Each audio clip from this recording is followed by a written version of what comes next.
우리에게 주시는 하나님 말씀 욥기서 1장 1절부터 마지막 절까지 22절까지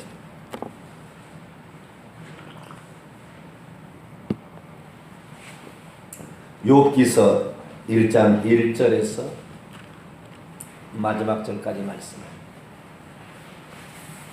좋아요. 한 절씩 교독하시도록 하겠습니다. 우수 땅에 욥이라 불리는 사람이 있었는데 그 사람은 온전하고 정직하여 하나님을 경외하며 악에서 떠난 자더라. 그의 소유물은 양이 7,000마리요 낙타가 3,000마리요 소도 500결이요 암나귀가 500마리며 종도 많이 있었으니 이 사람은 동방 사람 중에서 가장 훌륭한 자라.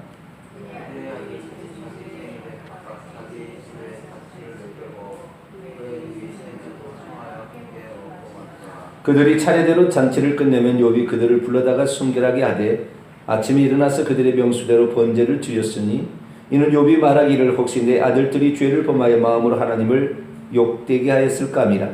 욥의 행위가 항상 이러하였더라.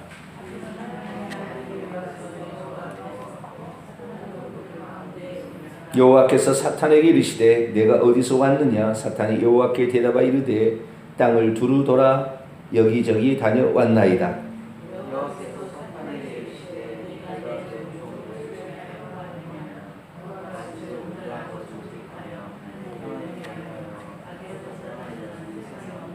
사탄이 여호와께 대답하여 이르되 욥이 어찌 까닭 없이 하나님을 경외하리이까.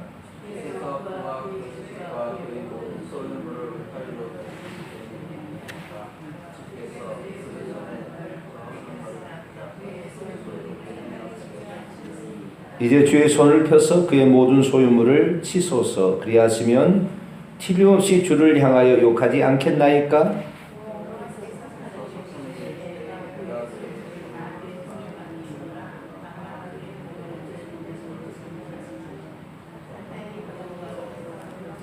하루는 욥의 자녀들이 그의 맏아들의 집에서 음식을 먹으며 포도주를 마실 때에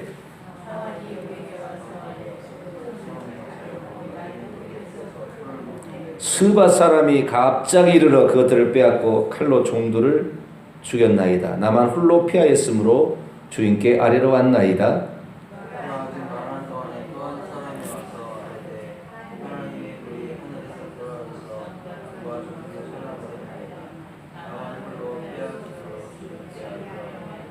그가 아직 말하는 동안에 또 한 사람이 와서 아뢰되 갈대아 사람이 쇠무리를 지어 갑자기 낙타에게 달려들어 그것을 빼앗으며 칼로 종들을 죽였나이다. 나만 홀로 피하였으므로 주인께 아뢰러 왔나이다.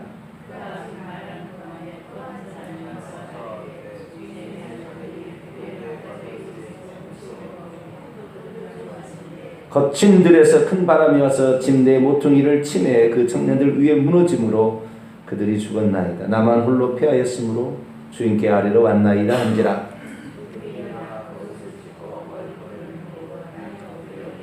이르되 내가 모태에서 알몸으로 나왔은즉 또한 알몸이 그리로 돌아가올지라. 주신 이도 여호와시오 거두신 이도 여호와시오니 여호와 이름이 찬송을 받으실지니이다 하고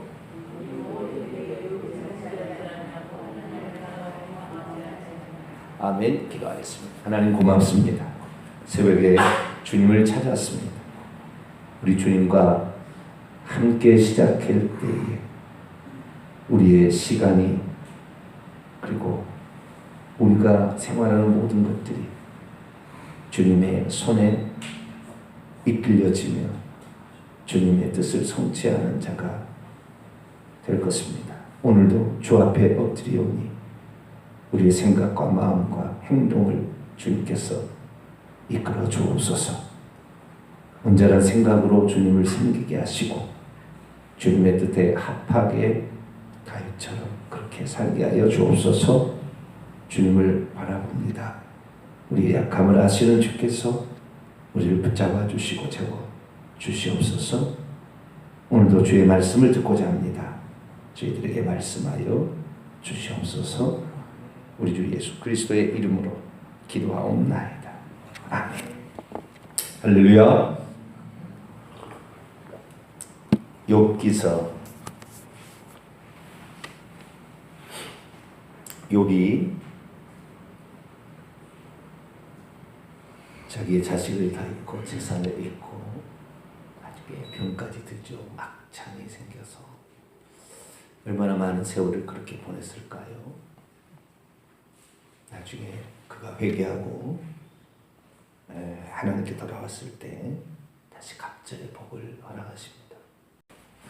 그런데 이 욥기서가 우리에게 말해주는 것은 아직 율법이 선포되지 않았던 시대잖아요.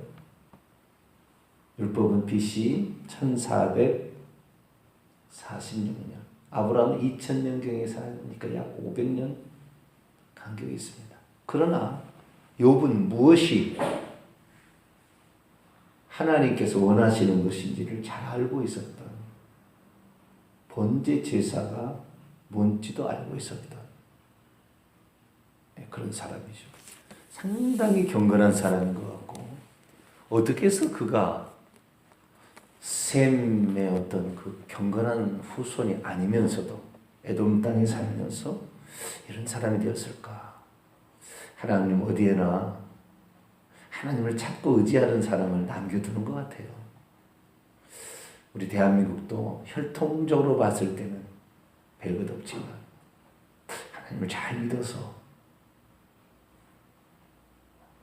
내 종 욥을 유의하여 보았느냐?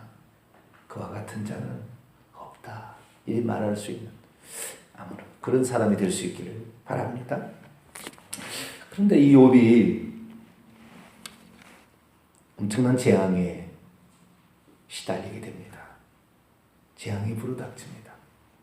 재산이 한꺼번에 다 날아갔고 자식 10남매가 하루아침에 비명 행사에서 죽었습니다. 2장에 들어가게 되면 그의 뼈와 살이 질병에 걸려서 밤이 되면 더 아파서 뼛속 깊이 전해오는 그 고통 때문에 괴로워하고 신음하는 그 욥의 모습이 중간에 쭉 펼쳐지게 됩니다. 질병까지 왔고 그의 아내도 욕하고 죽으라, 하나님이 살아계시냐 이 양반아. 그리고 아내마저 남편을 버리게 되는 그런 처참한 지경에 처하게 되죠. 그래서 욥이 그렇게 어려움을 당했다는 얘기를 듣고 대만 사람 엘리바스, 수아 사람 빌다, 나아마 사람 소발, 나중에 엘리후까지 가담하여 4사람이 와서 욥, 당신이 죄를 짓지 않고 이런 일이 벌어질 수 있겠느냐 하면서 욥에게 처음에는 아무 말하지 않냐고 욥을 위해서 7일 동안 슬퍼합니다. 같이. 그리고 나서 아니야 욥 당신이 뭔가 잘못한 것이 있을 거 아니야. 한번 생각해봐 라고 변론하는 이야기입니다. 이 욥 기사가. 그런데 이 욥이 끝까지 자기는 범죄하지 않았다고 얘기하고 하나님도 그가 범죄하지 않았음을 인정해 줍니다. 그러면 욥이 뭘 몰랐을까요? 욥이 뭘 잘못했을까요? 나중에 분명히 그는 내가 제 가운데서 회개하나이다 라고 회개를 합니다. 회개를 한다는 것은 그가 뭐가 잘못되었다는 것을 알았다는 거죠. 잘못하지 않고 회개하지 않습니다. 오늘날 우리가 예수 그리스도를 증거할 때, 전해줄 때에 그 사람이 회개해야 된다는 부분을 빼고 예수만 믿으면 구원받는다는 쪽에만 강조를 해요. 그러나 회개하지 않는 사람 지옥 갑니다. 결국.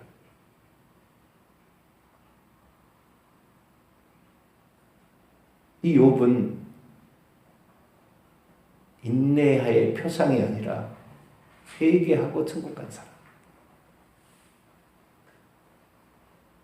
그것을 말해주는 것이죠. 그래서 이 욥기서의 주제는 율법주의 내지는 회개, 좀 더 나가면 기도의 주제라고 볼 수가 있습니다. 끝까지 포기하지 아니하고 기도했더니 하나님이 오셔서 그를 만나 주셔서 그의 잘못이 뭔지를 깨닫게 해줍니다. 욥기서 38, 39, 40, 41, 42장까지는 그 욥을 하나님이 나타나셔서 욥을 회개케 만들어요. 그렇게 나와 하나님께서. 욥은 철저히 잘못되었음을 그때 비로소 아는데 내가 하나님을 만나고 보니 죄가 뭔지 알겠습니다. 그렇게 얘기해요. 그러면 욥이 몰랐던 것은 무엇일까요? 욥이 몰랐던 것은 크게 세 가지입니다. 첫째, 욥은 회개해야 천국 가는 줄 몰랐어요. 하나님 앞에 의롭고 경건하게 살면 천국 가는 줄 알았어요.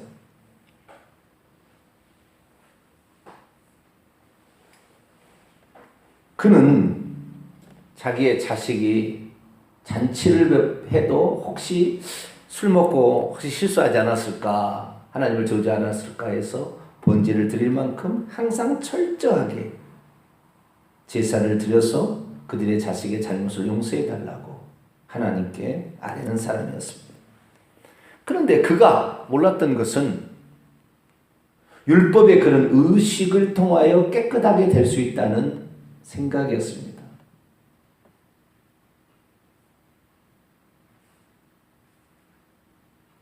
그래서 율법주의의 표상이에요. 그렇게 하지 않으면은 잠을 못 자는 거죠. 그게 상당히 그 자기 의의를 이렇게 드러내는 사람의 속성입니다. 자기가 어느 정도 생각하는 분량이 있는데 그걸 못 채우면 자기를 학대하는 사람이에요. 율법주의의 표상이죠. 뭘 해서 행위로 하나님께 드려야 안도하고 평안을 찾고 만족해하는 사람. 물론 이것이 완전히 잘못됐다 그럴 수는 없지만 이런 율법주의에 속하게 되면 회개하는 자에게 은혜를 베푸시는 하나님의 초점이 없고 하나님이 뭘 가지고 나를 책망할까 늘 그거에 초점이 있어요. 초점이 내가 잘못된 것을 하나님이 회개하시면 용서해 주셔서 용서의 하나님에 대한 사랑이 아니라 그분이 나를 뭘로 책 잡아서 나에게 칠까? 그렇기 때문에 항상 죄의 초점이 맞춰 있어요. 회개의 초점이 없고요. 죄의 초점이 항상 그래서 죄의 초점. 물론 이것이 전부 나쁘다는 건 아닙니다. 그러나 초점이 어디가 있느냐에 따라서 사람은 하나님을 두렵고 떨리며 섬기는 것과 하나님을 사랑하며 감사하며 섬기는 차이가 나와요. 저는 어려서부터 신앙생활 안 했기 때문에 이 율법주의를 잘 몰라요. 제가 그런 율법주의를 잘 몰라요. 그래서 그 율법주의를 잘 모른다는 것은 어떤 행위를 통하여 너의 의의를 보이라 이렇게 늘 말하기가 잘 하지 않는 편이죠. 그러니까 우리 성도들이 다른 성도들에 비하면 전도도 좀 못하고요. 뭐 성실히 봉사하거나 뭐 헌신하거나 뭐 많이 하거나 이런 것이 없어요. 왜? 제가 그것을 별로 강조하지 않거든요. 왜? 그것이 그의 의가 될까 봐. 나는 이렇게 했다? 나 이렇게 하고 있다? 근데 나는 이렇게 직분을 받아도 마땅하고 나는 존경을 받아서 마땅해. 이렇게 될까 봐. 이게 율법주의거든요. 근데 이 율법을 강조하지 않으면 방종으로 흐르게 됩니다. 그래서 저희 교회는 방종을 좀 많이 잡아야 돼요. 저는 율법주의가 아니라 복음을 먼저 접했거든요. 근데 복음을 알려고 하니까 율법을 모르고는 복음을 모르겠더라고요. 그래서 거꾸로 저는 공부를 해가는 거예요. 근데 욥은 그렇지 않아요. 회개하면 용서해 주시는 그 하나님을 붙잡고 그분께 감사하고 그게 초점이 있던 게 아니라 하나님이 뭘 나를 책잡을까 항상 그래서 내가 혹시 이거 잘못되지 않았을까 항상 이런 두려움, 하나님을 두렵고 떨림으로 이거 없어서는 안 되는 겁니다. 있긴 있어야 되나? 여기에 초점을 맞추니까 항상 삶이 죄 항상 여기에 초점이 있는 거예요. 그래서 하나님은 행위로 우리가 하나님을 온전케 하나님 앞에 내가 행위로 온전한 게 아니라 회개로 온전케 한다는 걸 몰랐다는 거예요. 이것이 욥에게 없었던 첫 번째 약점이자 단점이었어요. 두 번째, 그는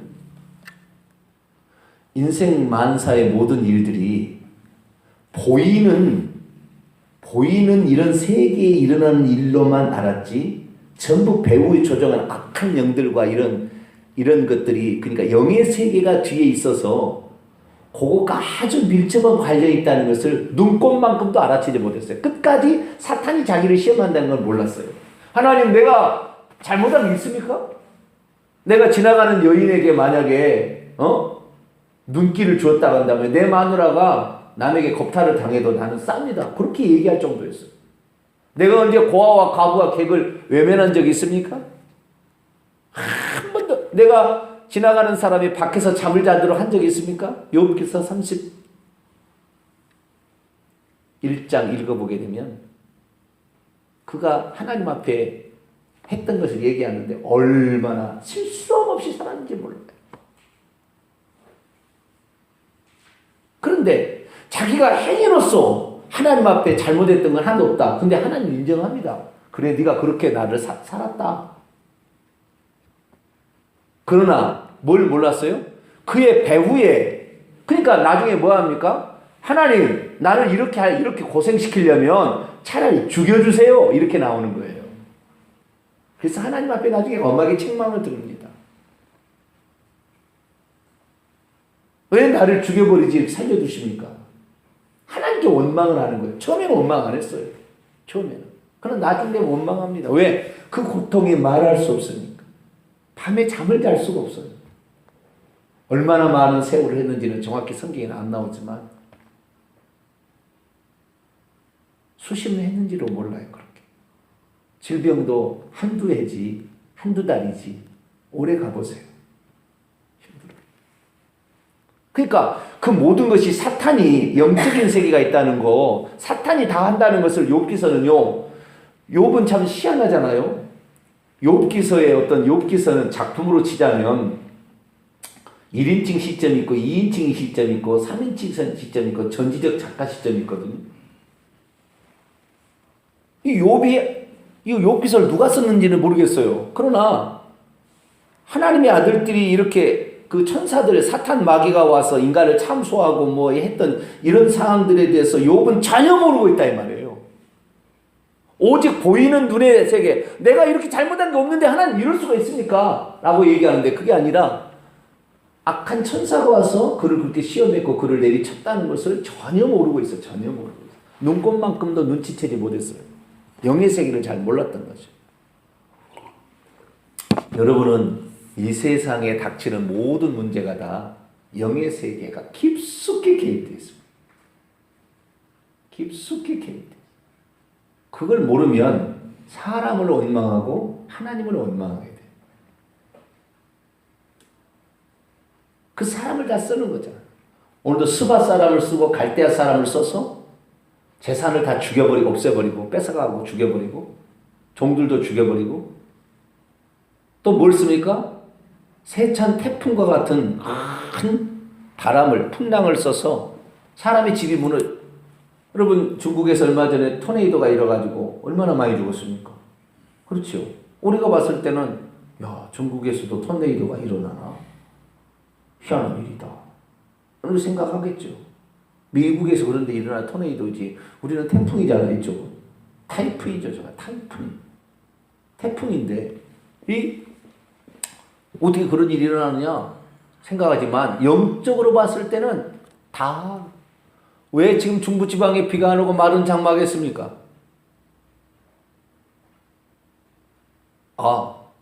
남부지방이 저기압 전선이 올라오지를 못하는구나. 왜 못 올라오는데요? 이 중부지방이 서울에서 동성애, 대구에서 동성애 축제 열고 하나님께 잘못하고 있어서 하나님이 징계하는 거예요. 사탄 마귀가 죄 지은 자들을 장악하는 것입니다. 그러니까 영적인 것 눈으로 볼 수 있는 눈이 열려져야 되는데 욥은 그것이 없었어요. 그러니까 오직 나는 잘못이 없는데 이런 일이 닥치다니 하나님 근데 하나님 앞에 어떻게 할 수는 없고 차라리 죽여주세요 이렇게 나왔던 거죠. 이 인생의 모든 문제가 보이지 않는 영의 세계에서 일어나는 어떤 결과물이라는 것을 그는 모르고 있었죠. 그의 재산이 잃어지고 자식이 죽고 나중에 자기의 건강까지 잃어지는 것이다. 귀신이 역사하고 있었다는 것을 몰랐던 것입니다. 오늘날에 내가 가지고 있는 질병, 내 음식 잘못 먹어서 이랬을까요? 유전자를 잘못 받아서 그랬을까요?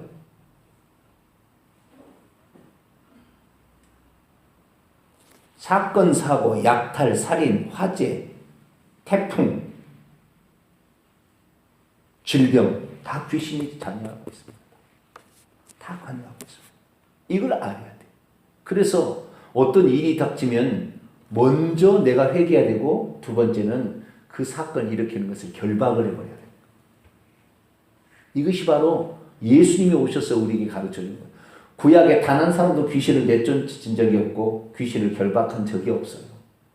예수님께서 사탄을 이겨서 강한 자를 결박할 때 그 생안을 늑탈할 수 있다 하는 것처럼, 그래서 우리가 할 수 있는 권한이 있기 때문에 입 뒀다고 뭐하고 예수 이름에 권세 뒀다고 뭐하며 하나님의 자녀의 권세를 가졌다고 뭐하겠습니까? 사용할 수 있게 되기를 축원합니다. 지금 시대는 보통 시대가 아니에요. 세 번째, 욥이 몰랐던 것은 인생 재반에 일어나는 모든 문제의 인과관계를 자기가 다 아는 것처럼 교만했어요.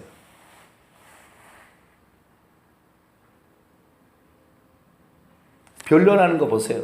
얼마나 변론을 잘하는지. 나는 다 안다. 뭘 다 알아요? 욥기서 38장부터 하나님 나타나서 야, 네가 땅 속에 아니 물 속에 들어가서 하늘의 우박 창고가 어디서 어떻게 되는지 너 아느냐? 물의 경계가 왜 이게 움직이지 않고 그렇게 있는지 너 아느냐? 하나님께서 몇 번 질문을 던지니까요, 아무 말 못하는 거예요. 자기는 다 안다고 생각했어요. 자, 욥기서 32장을 볼까요? 젊은 친구 하나 등장하죠. 엘리후라는 친구가 등장하는데요. 우리가 욥처럼 의롭고 깨끗하고 순전하고 정직하게 살기는 어려울 거예요. 그 정도로 그는 훌륭하게 살았습니다.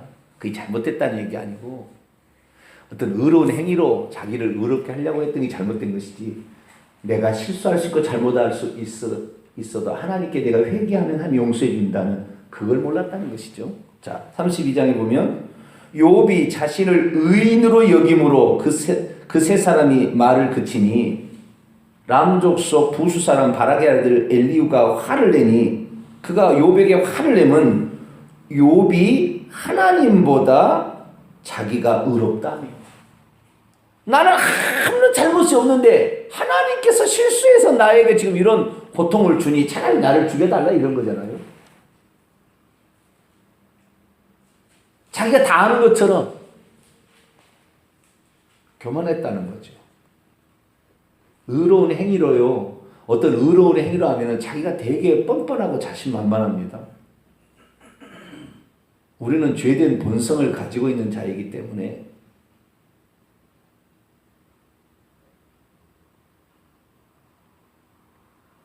항상 하나님 앞에 주여, 제가 죄인입니다.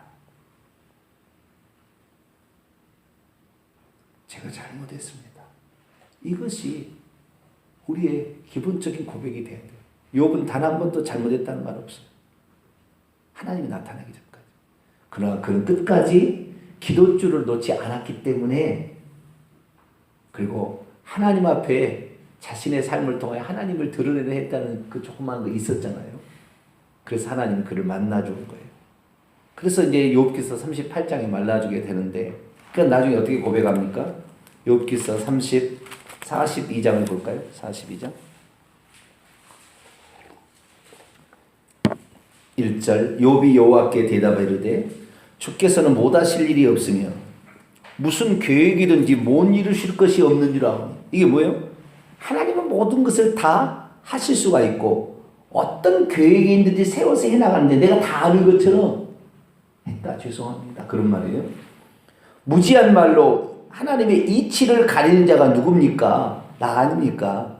나는 깨닫지도 못한 일을 말하였고 스스로 알 수도 없고 헤아리도 어려운 일을 나는 의롭다고 이렇게 말해왔습니다.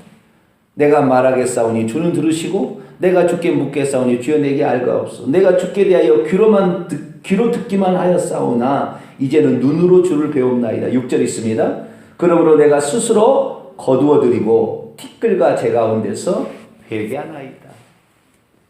다 아는 것처럼 의로운 행위를 많이 하면요 되게 의로운 체 하게 돼 있어요. 여러분은 하나님 앞에 전 재산을 내놔도 주여 나는 다만 할 것을 한 것이지 나 의로움 없습니다. 이런 자세로 하나님 앞에 설 수 있기를 바랍니다. 그러지 않으면 사단에게 허락할 수가 있어요. 여러분을. 왜? 진짜 믿음인지 아닌지를 확인해 보시죠.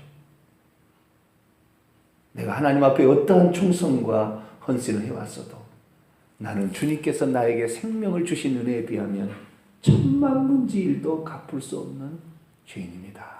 이런 겸손함으로 있어요. 이 뭡니까? 이 교만함이 이 사람이 있었다는 거예요. 그래서 이 하나님께서 나중에 그가한테 다 물어볼 때 아무도 너 사망의 문이 어디 있는 줄 아느냐? 사망의 문에 들어가 봤겠어요? 영적인 그 문을, 음부의 문을 들어가 봤겠어요? 하나님이 질문하는데 아무것도 대답을 못하는 자기는 다 안다고 생각했거든요. 우리는요, 우리가 알지 못하는 또 다른 하나님만이 아시는 세계가 있어요. 거기에 지혜에 들어가면 나는 쥐꼬리만큼밖에 모르는 거예요, 사실. 주여, 나는 아무것도 모릅니다. 주의 말씀대로 이루어지기를 원할 뿐입니다. 나는 부족합니다. 이렇게 나올 수 있게 되길 바랍니다. 욥의 잘못은 세 번째 잘못은 교만했다는 것입니다. 자기가 모든 것을 다 아는 인간은 아무리 뛰어나도 하나님에 비하면 너무나 부족하다는 것을 인정하지 못하고 자아는 것처럼 자기는 괜찮은 것처럼 이렇게 했다는 것입니다. 시간이 다 되어버렸네요. 내일 과연 욥의 아들, 딸은 천국 갔을까? 이 문제에 대해서는 내일 또 하도록 하겠습니다. 오늘 기억해야 될 것은 우리의 교만함이 사탄이 지가 똑똑한 것처럼 하다가 타락하고 욥도 자기 행위로 자기를 의롭다 하고 자기는 다 아는 것처럼 생각하다가 어떤 죄를 지었든지 아주 회개만 하면 용서해 주시는 하나님을 모르고 자기 의의를 강조하는 자기 의의를 드러내려 하는 율법주의 표상이 되었구나 생각합니다. 어떻게 우리가 하나님 앞에 충성하고 어떻게 우리가 헌신한다 할지라도 하나님 저는 무익한 종입니다. 다만 해야 될 일을 꼭 내가 어떻게 한 건데 이것이 오른손이 한 일을 왼손이 모르게 하는 그런 자로 살게 하여 주옵소서. 그런 겸손함으로 하나님을 섬기는 저와 여러분 되시기를 바랍니다. 거룩하신 하나님, 욥의 모습은 상상을 초월할 정도로 하나님 앞에 의로운 삶을 살려고 노력했던 몸부림을 쳤던 한 인간을 보여줍니다. 그러나 인간은 하나님 앞에 의로운 행위로 복을 받는 것이 아니라 우리의 잘못을 겸손히 고백하고 회개할 때 하나님의 지키심을 받고 보호하심을 받으며 영혼까지 천국에 간다는 사실을 알고 항상 우리가 하나님 앞에 내 의의를 드러낼 것이 아니라 하나님이 우리를 위해 해주신 의에 감사하며 나는 부족한 사람입니다. 도와주옵소서. 나는 적습니다. 나의 지혜는 짧습니다. 고백하며 하나님을 높여 하나님만을 잘 섬기는 저희들 되어서 그분의 의로 구원받고 천국에 이르기까지 살게 도와 주옵소서. 우리 주 예수 그리스도의 이름으로 기도하옵나이다. 아멘. 하늘에 계신 우리 아버지여, 이름이 거룩히 여김을 받으시오. 나라 임하옵시며 뜻이 하늘에서 이룬 것 같이 땅에서도 이루어지이다. 오늘 우리에게 일용할 양식을 주옵시고 우리가 우리에게 죄진 자를 사하여 준 것 같이 우리 죄를 사하여 주옵시고 우리를 시험에 들게 하지 마옵시고 다만 악에서 구하옵소서. 대개 나라와 권세와 영광이 아버지께 영원히 싸움나이다. 아멘.